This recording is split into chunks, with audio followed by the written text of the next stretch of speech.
Good day everyone! Again, this is Teacher Judea.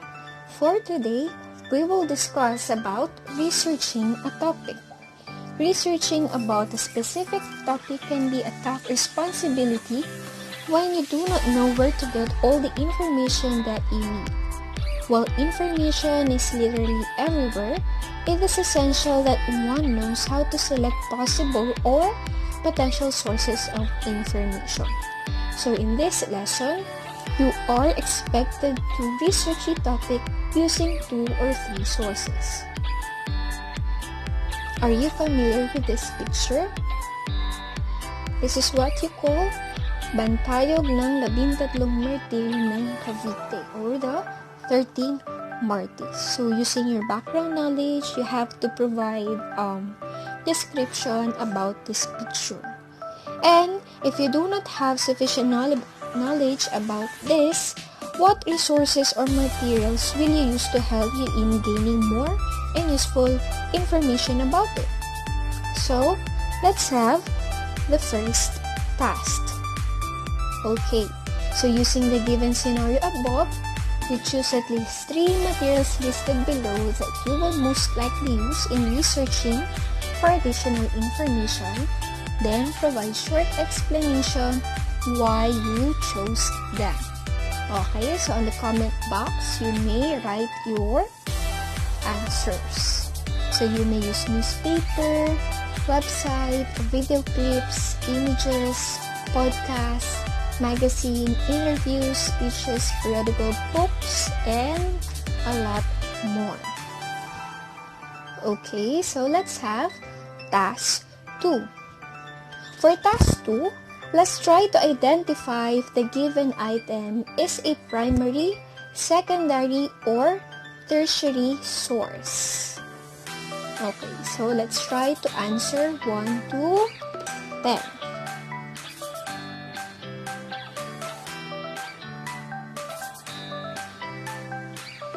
Okay, for number 1, textbook.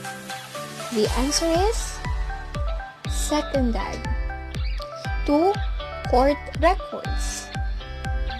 The answer is primary. About 3 surveys. It is primary. About 4 dictionaries. Okay, tertiary. How about studies published in academic journals? It is primary. 6 magazines. It is secondary. 7 abstract. It is tertiary. How about 8 indices? It is tertiary.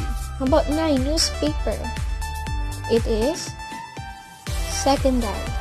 Then last, number 10 diaries. It is primary. Okay. Sources of information when researching a topic. So researching about a given topic can be a daunting task, especially when you have zero knowledge as to where to get every bit of information that you need. There are various ways and means to obtain needed information, including the use of print-based materials like newspaper and magazine, or through electronic sources like website and online databases. So generally, sources of information may be classified as primary, secondary, and tertiary sources. So it is essential to understand this classification and identify which one is appropriate for your research topic. Let's have the first one, primary sources. Primary sources of information include first-hand accounts, raw data, and other original material on which other researches are based. This means that primary sources are the authentic material and have not been subjected to evaluation or assessment. These classifications include original works like poems, diaries, court records, interviews, surveys, and original research and research published in scholarly and or academic journals. Next is secondary sources. Sources of information are classified as secondary sources when they describe, interpret, or analyze primary sources.